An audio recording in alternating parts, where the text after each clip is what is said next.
Hello guys, কি খবৰ মোৰ খবৰ ভাল অন্য এটি ভিডিঅ'লৈ স্বাগতম জনাইছো জনপ্ৰিয় তথা প্ৰতিদিন টাইমৰ মুখ্য সম্পাদক নিতুমণি শইকীয়াৰ পত্নী স্মৃতি ৰেখা ভূঞাই এটা পোষ্টৰ জৰিয়তে অসমৰ মাননীয় মুখ্যমন্ত্ৰী মহোদয়লৈ এটা বিশেষ অনুৰোধ জনাই এক বিশেষ পোষ্ট শ্বেয়াৰ কৰে আৰু সেই বিশেষ পোষ্টৰ কথাখিনি দৈনিক অসম নামৰ কাকতখনত মন কথা নামৰ সেই কিতাপটিত প্ৰকাশ কৰে আৰু যত লিখা আছে কাৰোবাৰ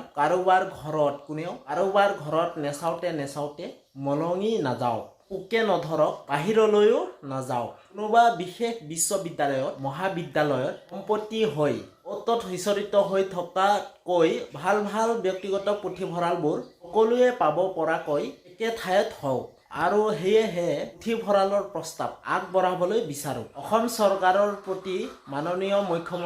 মুখ্যমন্ত্ৰী মহোদয়ৰ প্ৰতি এটি আন্তৰিক আহ্বান এটা জাতীয় পুথিভঁৰাল আৰু পুথিভঁৰালৰ চৌহদ স্থায়ীভাৱে অৰ্পণ কৰা হওক এটা আহল বহলৰ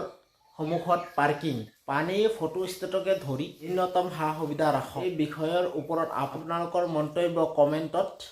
নিশ্চয় জনাব আৰু লগতে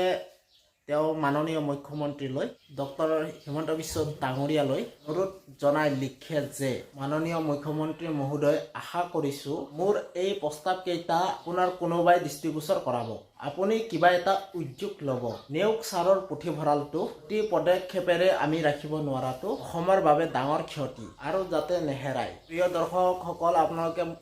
মোৰ ভিডিঅ'টো চাই আপোনালোকে একমত আৰু আপোনালোকে মোৰ এই ভিডিঅ'টো চাই আপোনালোকে শ্বেয়াৰ কৰক আৰু লগতে মোৰ ভিডিঅ'টো নতুনকৈ যদি চাই আছে প্লিজ আপোনালোকে ছাবস্ক্ৰাইব কৰিব আৰু লাইক কৰিব কমেণ্ট কৰিব